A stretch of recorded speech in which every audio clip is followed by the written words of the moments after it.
lost.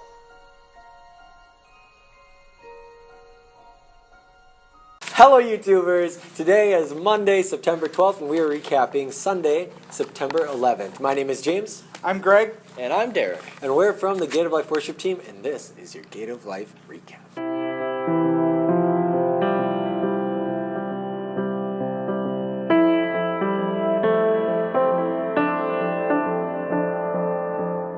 So today, we all know 15 years ago, 9/11, the jetliners that crashed into the Twin Towers and the Pentagon and the field in Pennsylvania. Let's just remember all those families that have been affected by this event. Say your prayers and hold them forever in your hearts. Today's first reading was from Exodus, talking about Moses and God telling Moses about all the people that he had brought out of Egypt, making images of other gods in the form of calves, golden calves, telling Moses that he was going to incinerate, to use a better term, all of his people for following these artificial gods, not following him as the one true God.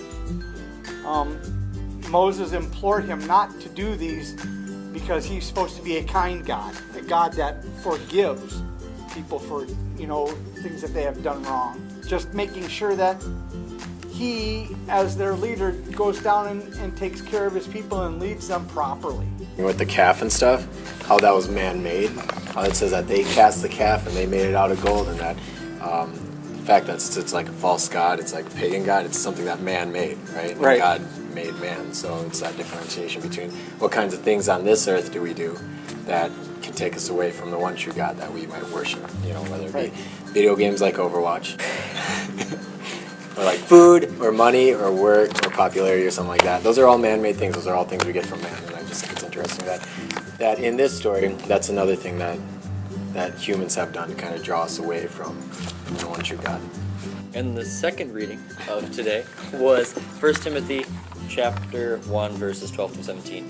And it basically talked about how he's grateful to Jesus because when he was younger, he was a sinner, but he was forgiven totally because he was ignorant and didn't really know any better and just ungrateful for God and Jesus forgiving his sins and how that works out. And he realizes that Jesus came into the world to save sinners, and he's very, very grateful for the patience of Christ. And so the gospel today was from Luke, chapter 15, 1 through 10. And as we're talking about lost sheep, that God and Jesus returns to heaven, we hear the parable of that one lost sheep that disappears from a flock of 100, and how we will go out of our way to find that one lost sheep. Who came back? Nobody gets left behind. For that one thing that we're missing. And then when we find it, that we celebrate about it. Like, I don't know how many times I've lost something, like my keys. I lost my keys so many times, and I will search the whole house even though I have a spare set of keys.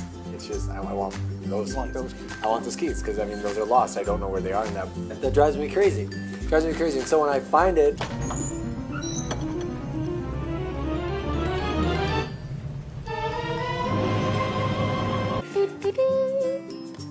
the gospel today talks about that, how that one sinner that is able to return to the kingdom of heaven, it's something that's so celebrated. And we are all sinners, and at one point we have probably found ourselves lost from God. And the gospel talks about how he will celebrate our return. He celebrates every single one of us that he's able to welcome back to the kingdom of heaven. And I think that's really, really cool that we have a Father that no matter what we do is always ready to celebrate our return.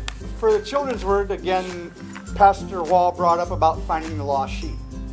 And he asked all the kids, have you ever lost things? And they kind of thought about it and shook their head, yeah. And then he had them get up and walk around looking for a lost sheep. The young man that found it, what did it say on it? And the young man said, the sheep says, Jesus loves me, even when we're lost. Come back to the flock.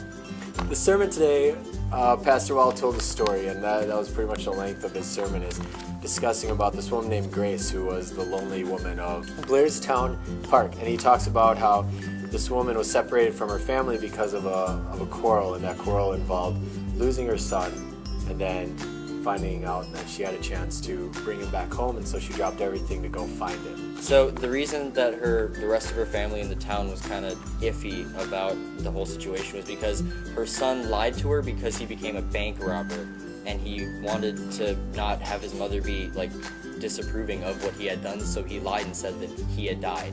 And he found friends to write letters and a really vague news report to back it up, so she totally believed him for years and years and years. Well, then it turns out that he is alive, and he sends her a letter from Colorado, so she has to get a plane ticket, and her current, like, she knows that they're a alive family, doesn't want to give her money because they're thinking, well, she doesn't travel, what does she need money for? Why does she suddenly want to go to Colorado? So she goes down there and she meets him in the prison, and it's a really, really tender moment when she sees her son. They both just come together and they profess their love for each other. And then she goes back and she's changed by this, but no one else is really interested because they're stuck on the solid fact that he's a crook. The children end up getting a restraining order against their mother because she just keeps trying to tell her kids that this man, my son, who is alive and was once dead, is coming and he is going to work here.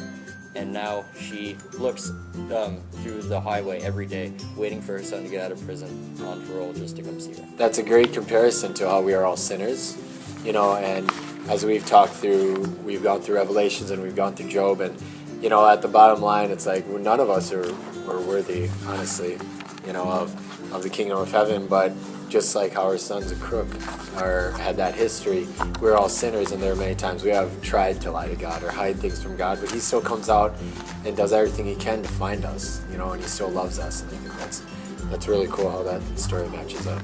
It comes back to, in the Bible, there's someone very similar to Grace, and that, the way of grace, I thought he was clever with that.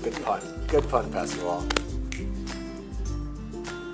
God will do the same thing for us. When there's an opportunity or a chance for us to return that, he'll do anything to come and get us, to come and find us, even at some of our disapproval. Amazing grace, how sweet the sound. Okay, and next week's readings, the first one will be from 1 Timothy chapter 2, verses 1 through 7.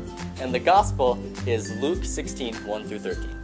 That's right, now remember to go be disciples of Christ and be salty, my friends. Be salty. Yeah. He had an amazing saying, by the way. He was on the piano. He was like, guys, get this. So you know how you can bring a horse to water, but you can't make it drink? Well, if you give that horse salt, said a cowboy at one point in history, then that horse will be thirsty for the water, and it'll probably drink because, you know, you take salt, you get thirsty. Well, we are the salt of the earth because we can make people thirsty for the word of Jesus Christ. That's right. Be salty. Be salty. Be salty. Be salty. Be salty. Be salty. All right, bye. What can take away our sin, bring us back to life again?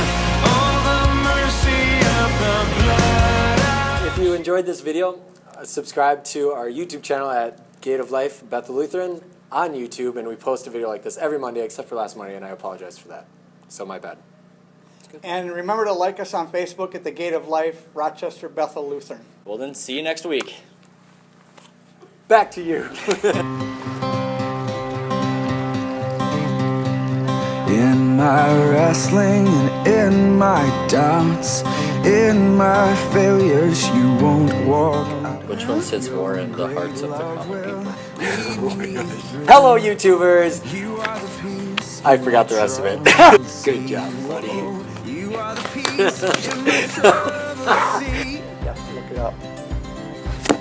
Did you just dab? I tried to do it really subtly. The sheep was over there on top of the speaker. Especially if you're a sheep in a flip. Wait. See there? You said it. I was said it. You said it. It's pretty fantabulous. Right, Derek? Correct, James. Yeah. Would you agree with me, Greg?